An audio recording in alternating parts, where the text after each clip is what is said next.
Hello everybody from Plant Reviews UK. Today is the 16th of April and I wanted really to show you some of the fragrant plant highlights of my work in progress garden that has been in progress for a few years, but I think this year will be finally the one that my basically private own individual plant nursery will become a real garden, hopefully. But really in the meantime I really wanted to show you the beautiful blooms I have, and I will start with one of my favorite, that is Viburnum cross Barkwoodii. I have this is the classical, typical cultivar, the Viburnum cross Barkwoodii. This is a kind of Viburnum that have incredibly fragrant plants, and I was really drawn to this plant by its beautiful almond, sweet almond fragrance. Is actually very powerful. You can smell it meters away from the plant when it is when there is a gentle breeze as well. And the flowers in this typical form are white. The buds are slightly, very slightly pink, as you can see. However, it is a beautiful plant, but I have to say that the flower clusters usually are pretty small. A couple of years later, I found another variety of the Viburnum cross Barkwoodii, and this one is called Anne Russell. As you can see, that the buds in the Anne Russell are a lot pinkier, as you can see. So overall, it's a plant that the color-wise is a lot showier than a typical Barkwoodii, and also the flower cluster is actually bigger in the Anne Russell. The flowers on average, I show you them in comparison. This is the Anne Russell, and I will try to find to put them together. Yes, you can see indeed how big is the Anne Russell that I have in my hand with the typical compared with the typical Barkwoodii. You can see that the Anne Russell is also in addition to the bigger bloom, actually the flowers themselves are slightly bigger too, and also pinkier. So I think that overall, as a garden plant, the Anne Russell in comparison to the typical Barkwoodii is better. Not to talk about the fragrance. The fragrance in the two is very similar, but I think in the Anne Russell is even more powerful, probably because there's more flowers in the flower head in comparison to the typical Barkwoodii. So if you have the chance to buy both, I would recommend go for the Anne Russell. If you don't have the chance to find the Anne Russell anyway, I absolutely love even my normal Barkwoodii. You can see it is the blooms are still absolutely gorgeous, even if they are a lot more sparse and smaller. The fragrance is still very intense. So even when I didn't have the Anne Russell, I could still smell the typical form of the Barkwoodii across the garden. It is an absolutely gorgeous hybrid, and in my opinion, again, it is a must in every fragrant garden. Another plant that I absolutely love, it's Clematis armandii. This one is a cultivar called Apple Blossom that I have. And the smell is quite intense also, especially when now it's a really well established plant. You can see that completely covered in blooms the my edge, and basically about half of my edge is now covered by this plant that I bought about 3 or 4 years ago. The scent is a lot fresher in comparison to the Barkwoodii. It's like a citrus, it's still sweet. I think between the two, even if I absolutely love the Barkwoodii, as I am more a fan of citrus fragrance rather than sweet, I think I like the Clematis armandii more than the Barkwoodii as a type of scent. It's not that I like the plant more, but I think as a scent I prefer citrus scent, because I don't know, maybe because when I was a kid, I always remember the fragrances of the honeysuckles and of the Jasminum mazoricum that are quite citrusy. They were typical plants blooming in summer when I was a kid, so maybe I am drawn to citrus fragrance because of this reason. But and this is probably the reason why I love the Clematis apple blossom fragrance more than the Viburnum, more than the fragrance of the Viburnum. But again, in my fragrant garden, I like to have plants of different kind of fragrances, just to, of course, have something something a little bit different.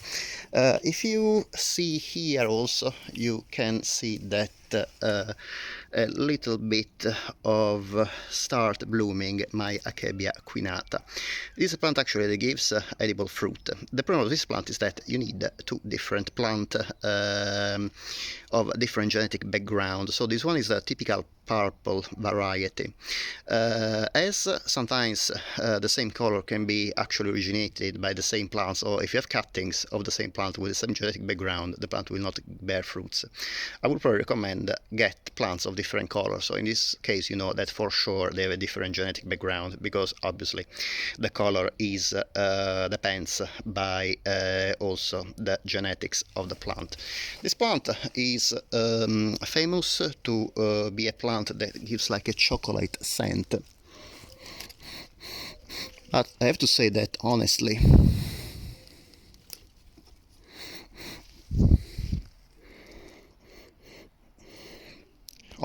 I can barely smell it, so it's not a plant really that is a great addition to a fragrant garden. Anyway, I think to buy a different color, at least I can enjoy the fruits, hopefully.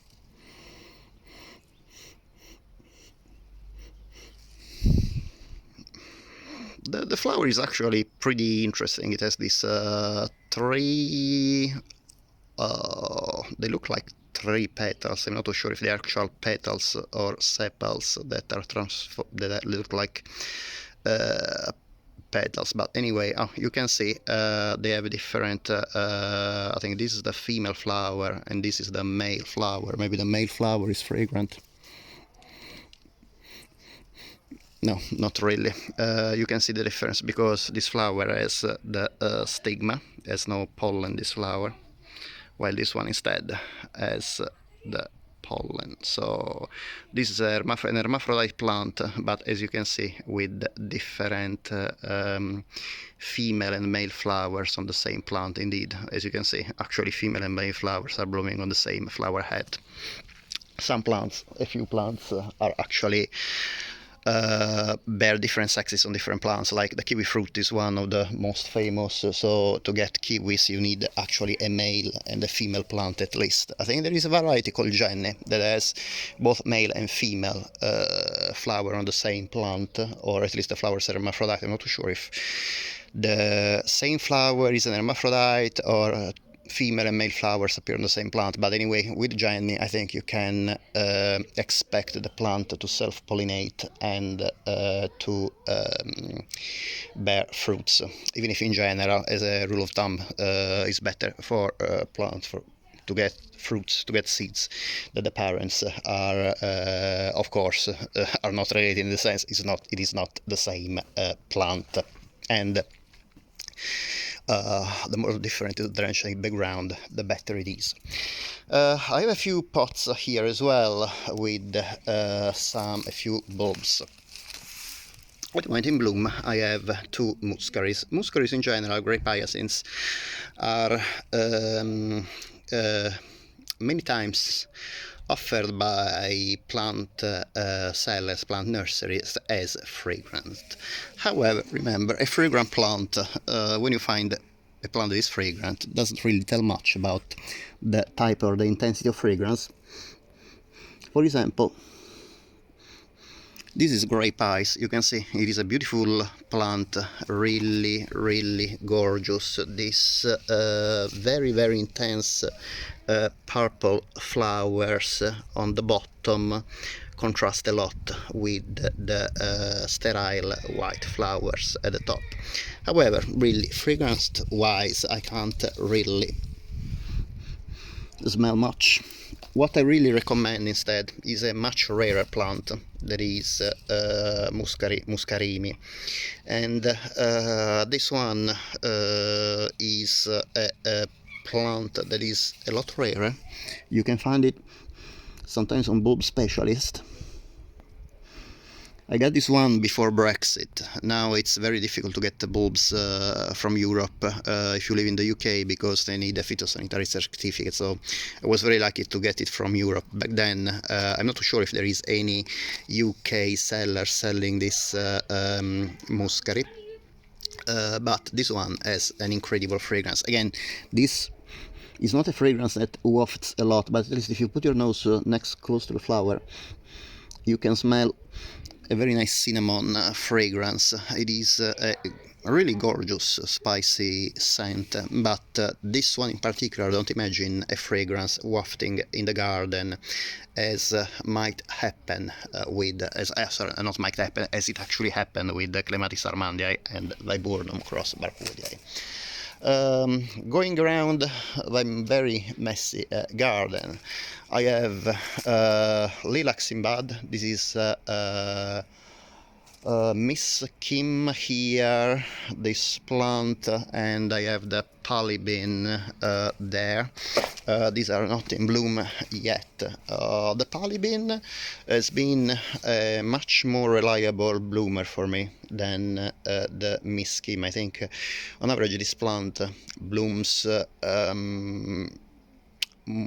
more frequently. I think it's easier to bloom. They really need a lot of sun, and this is not really ideal position because there's a lot of climbers around. They should be really in full sun, and especially Miss Kim didn't bloom much in the past couple of years, probably because was overgrown by the tree and the climbers. But this winter I was able to get it quite free, as well as last year. So I have to say that according to the buds, I can expect an incredible blooming from Miss Kim as well. I will make a video about this and polyben as well.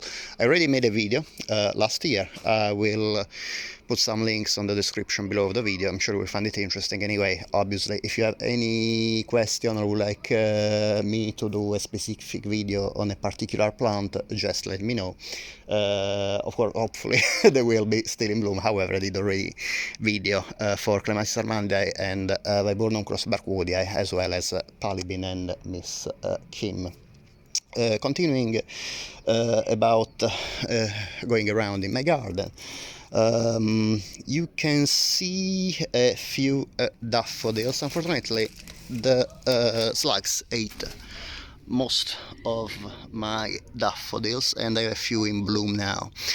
The daffodils I can recommend you for fragrance absolutely are the tazzettas. Problem with the tazzettas is that really you need to be in a very sunny spot and very that can get quite protected against sub-zero temperature. So they can live in the United Kingdom outdoors, USDA zone 8, but in very sunny positions and in very well-drained soil. I don't remember now which ones are these varieties. However, the ones that I can I think this is probably either Martinet or Avalanche, because these are the ones, the tazzettas, that are most common, and these are the ones that I planted in my garden. Martinet has yellow flowers with the orange corona, while Avalanche is white with a yellow corona. Both are very fragrant, and I can definitely recommend them, as well as Spring Known, another yellow with the orange corona that is absolutely amazing as fragrance. Here I have, well, these are not really supposed to be fragrant, but there is a little bit of fragrance in this tulip, and this is Lalibela. You can see how gorgeous the plant, the flower is so big, and the red is so vivid. Definitely not much of a fragrant flower, but if you put the nose in the flower, it's definitely worth. Here you can see one of the major pests for lilies. I have several oriental lilies that have an absolutely wonderful scent. Obviously are still growing, but you can see that it is completely invaded by red beetles, the lily red beetle, the red lily beetle, and I really need to get rid of them because, as you can see, they are just munching on my lilies all the time. Continuing here, oh yes, another beautiful plant, fragrant plant I can recommend are Skimmia. Skimmias are great for shady areas, and oh, you have a pollinator here. They have a very nice citrusy scent, and they love shade and moist soil. So if you don't have much sun in the garden and you still want a fragrant garden, Skimmia is definitely a plant I can recommend you. And here we have another shade loving plant that is now and the blooming, but it is an absolutely gorgeous fragrance as well, and in particular the I love it because it blooms in winter, and this is Sarcococca, the sweet box. I have two species, and they also give, after blooming, a really very ornamental black shiny berry. However, this one is extremely poisonous, so if you have pets or kids, remember to take care they don't end up eating them, because it can be really dangerous. Continuing my plant tour, this is not really fragrant, but I love it. This is the Helleborus Spring Promise, even this one almost at the end of the blooming, but you can see how beautiful is this pattern. I also made a video about it, and I will put it in the description of the video as well. And this, I have a few cyclamens that are not in bloom, but they give off a little bit of scent, but really have to put the nose next to them, and in a cyclamen that is such a low growing plant is not very easy. This one is absolutely loved by pollinators. Now I don't remember the name, but I love not only the beautiful fuchsia flowers, and they change color from fuchsia to purple when they age, but also you can see how gorgeous are the mottled leaves. There are several varieties, and this is a plant very easy to grow. It grows perfectly fine in shade or semi-shade. It's not really ideal for full sun, but can handle sometimes full sun if it's protected a bit by nearby plants. And continuing here, I have a few magnolias that are not in bloom yet, and I have a playlist of magnolias too, if you're interested in. And still not in bloom, but I absolutely love it, my Stauntonia coriacea, that unfortunately has leaves quite a bit damaged by the last frost, but still alive, good. And the honeysuckle.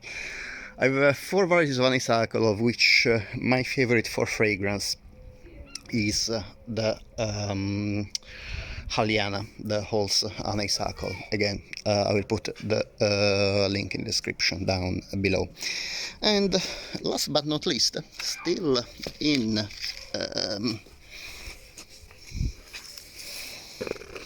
oh, this is in flower. I believe this one has Trillium luteum, but obviously they are not, and indeed it's not fragrant. So sometimes, yes, sellers send the wrong plant. It is well, it is nice for the mottled foliage. I'm not too sure what species it is, because I ordered as well last year, but last year they were absolutely eaten by slugs. I had the cuniatum and I had the grandiflorum, and I think by the color this is the cuniatum. So not impressed by the fact that really I was sold I'm not too sure if packing the plants, the owner confused the luteum and the coniatum. So what arrived to me as luteum was actually the coniatum, and what was the luteum was actually labeled as coniatum. But unfortunately the other two ones were absolutely munched by the slugs, and the slugs are a really big problem in my garden. So I really not have time to keep up with the slug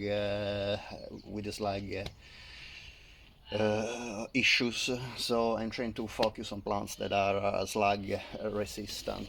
And here I have a gardenia that I recently bought and some other varieties, but they're not in bloom yet, so I will make a video when they are blooming. And in addition I have a daphne that is coming in bloom just now. The perfume princess is not in bloom yet, so I can't really tell about the fragrance.